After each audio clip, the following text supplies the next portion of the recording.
All right, here's some examples like what you'll see in your homework for 9.2. First, these numbers may not match the numbers in your book. They may have come from an older edition, but they're pretty close. Okay, let's say we're given this series and they want us to find the nth term. A sub n equals some function of the counter. We see, once I get it written here, we see that it's an infinite series. So we're going to mark each term with a counter and compare what's in the term with its counter. And we see that the counter is in the numerator, so the top is n.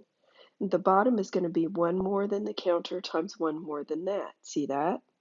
So we have n plus 1, n plus 2, and that's your nth term.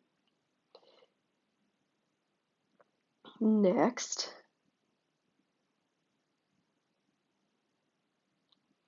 so we're going to be looking at this infinite series, and we're told to use the nth term test to see if it diverges. Remember, you cannot show convergence using the nth term test. What is the nth term test? We're going to take the limit as n goes to infinity of a sub n. If it goes to 0, if that limit goes down to 0, then we know nothing. If it does not go to 0, then we know that it does not converge, okay? The nth term test can only test for divergence, not convergence. So let's look at this limit. N's going to infinity. What powers of n do you see here? I've got n to the 1 on the top, and I've got the square root of n squared on the bottom, which is going to be n to the 1. Now, plugging in infinity, I notice I got infinity over infinity. Something called L'Hopital's rule that was back in chapter 5 says that I could take the derivative of the top and the derivative of the bottom and then take the limit again, which would give me a constant in the top. But let's try this method. I'm going to take the highest power of n in the denominator, which would be the square root of n squared, or n to the 1. I'm going to multiply the top and the bottom by 1 over the highest power in the bottom. And there's my little thought bubble right there. So multiplying by 1 over that is going to be sure to leave me with a constant in the denominator. And then I can take that limit. So the limit on the top, a times n divided by n, 2 times n divided by n gives me 2. And on the bottom, this is the square root of n squared. So I'm going to divide by n squared underneath here and get this. Now as that n squared goes to infinity, this thing goes to 0. I get 2 over 1, which is 2, and 2 does not equal 0. Therefore, it diverges by the nth term test.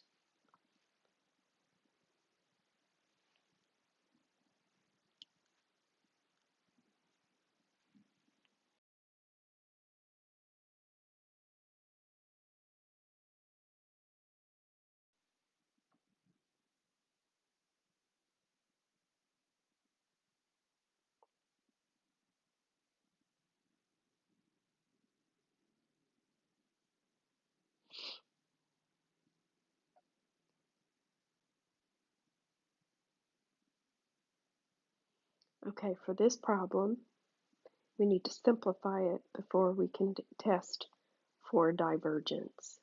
So remember the difference between n factorial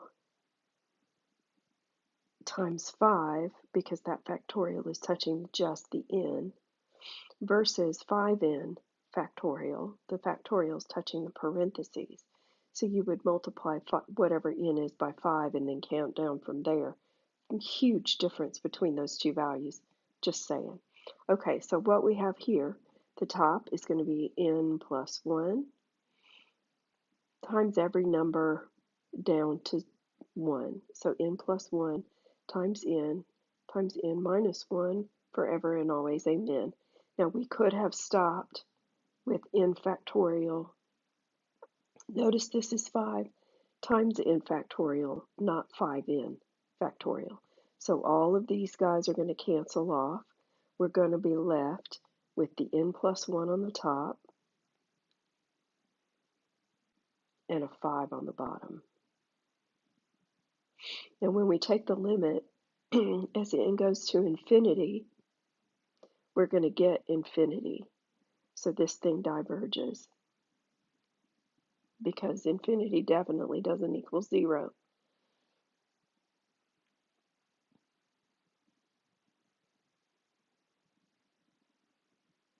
And you're going to need to write down all of this information every time you do a test. You're proving that this thing diverges, okay? Number 24 is a really cool problem.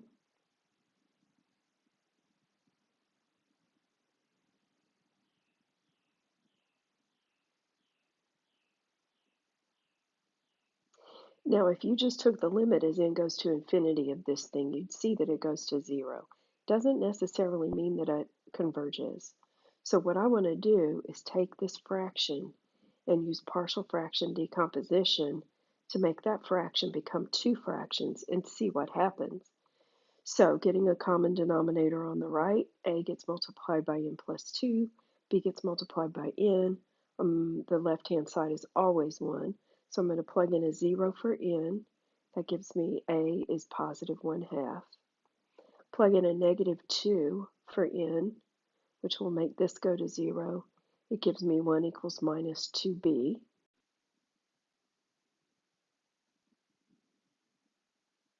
And b equals minus 1/2. So now when we look at this series with the fractions separated, we're starting at n equals 1, and we're going to have positive 1/2 over n negative 1/2, or minus 1/2 over n plus 2. Notice that I can factor out that 1/2. That's going to make it much easier to see what's going on.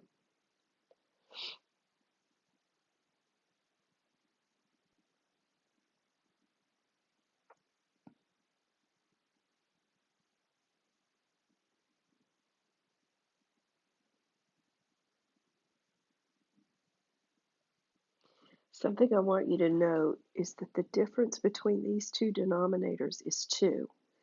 So I'm going to end up with all of my terms canceling.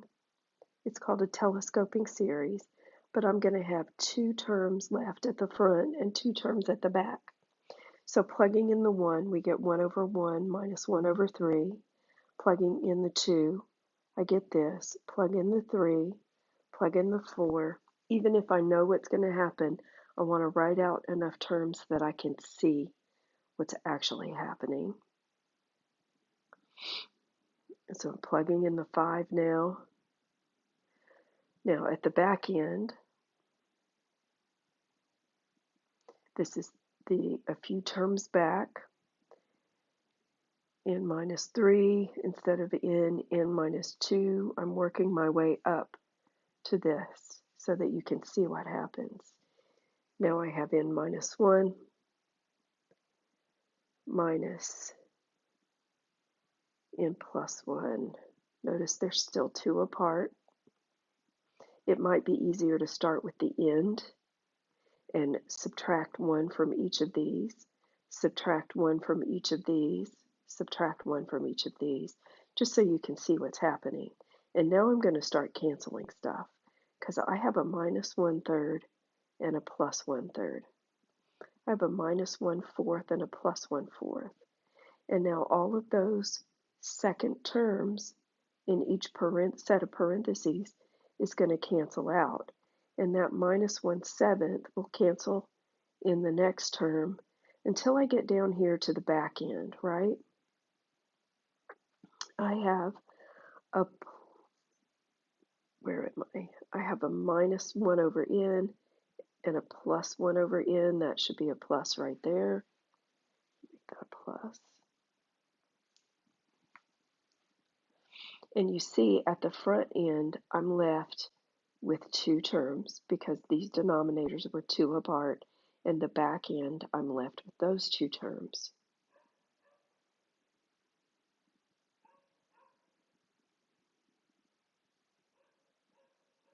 Now, as n goes to infinity, because this is an infinite series, these guys are going to go to 0. And I'm going to be left with just the two terms in the front and the 1/2 multiplier. So 1 plus 1/2, that's going to be 3/2, multiplied by that by the 1/2 out front.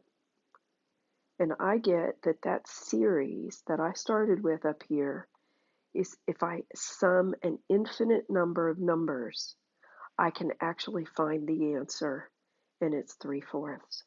Very cool stuff.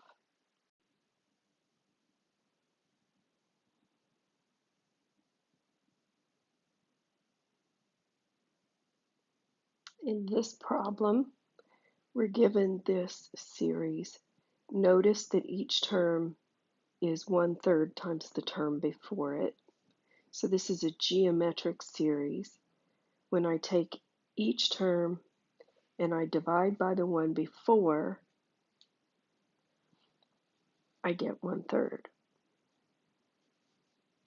The first term is a, or the leading coefficient will be 9, and the ratio of the terms is 1/3. That's why we use r, because if you take one term and divide by the one before, find that ratio. And this is geometric because you're multiplying by that same ratio every term.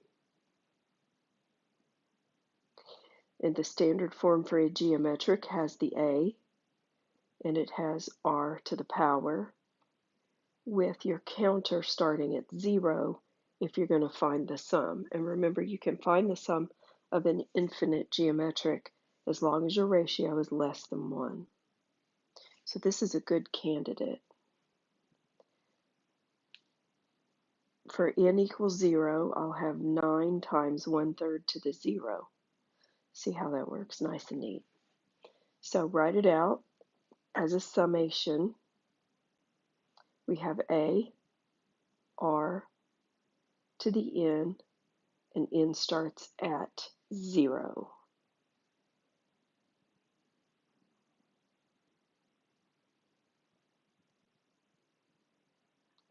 If you plug in a 0 here, that's a 1. That gives me 9, right?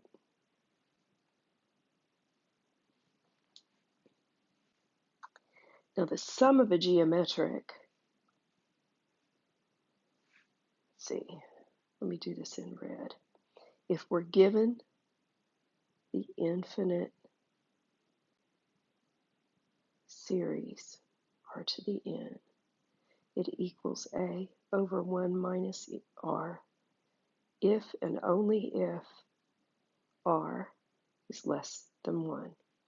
If it's less than 1, even if it's like 9/10 or 99 over 100, it's still less than 1.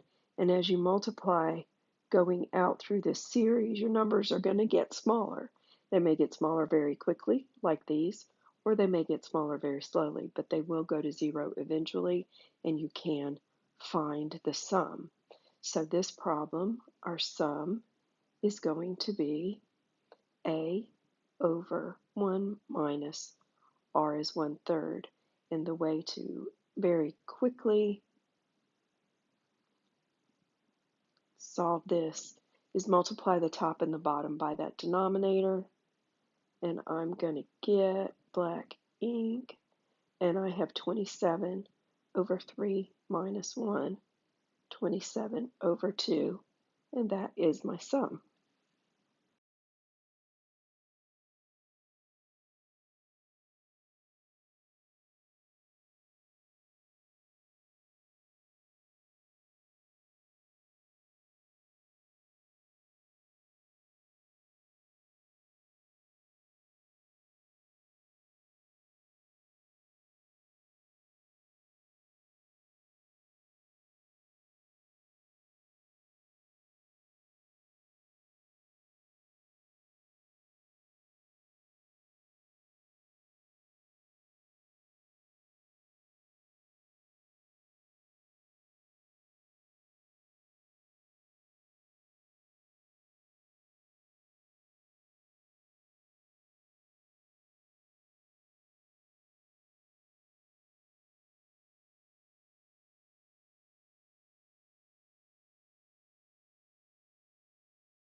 Okay, in this series we have the sum from 0 of 7 over 5 to the n, and we need to recognize that that's 7 times 1/5 raised to the nth power.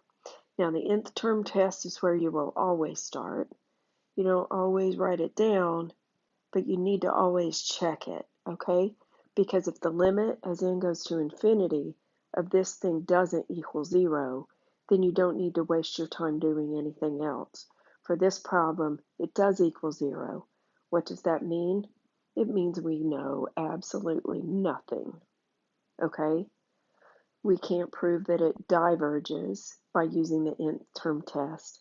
So now we're going to look at this as a geometric with a multiplier of 7 and a ratio of 1 to 5 raised to the nth power, and it starts at 0, so we can use the geometric series sum formula. Because 1/5 is less than 1, we can actually, it converges and we can actually find the sum. This is called the geometric series test. If r is less than 1, we know the series converges, and the sum will be a, or 7, over 1 minus r. Multiply the top and the bottom by 5. I get 5 over 5 minus 1, which is 5/4 times the 7 that was already there, and we get the actual sum.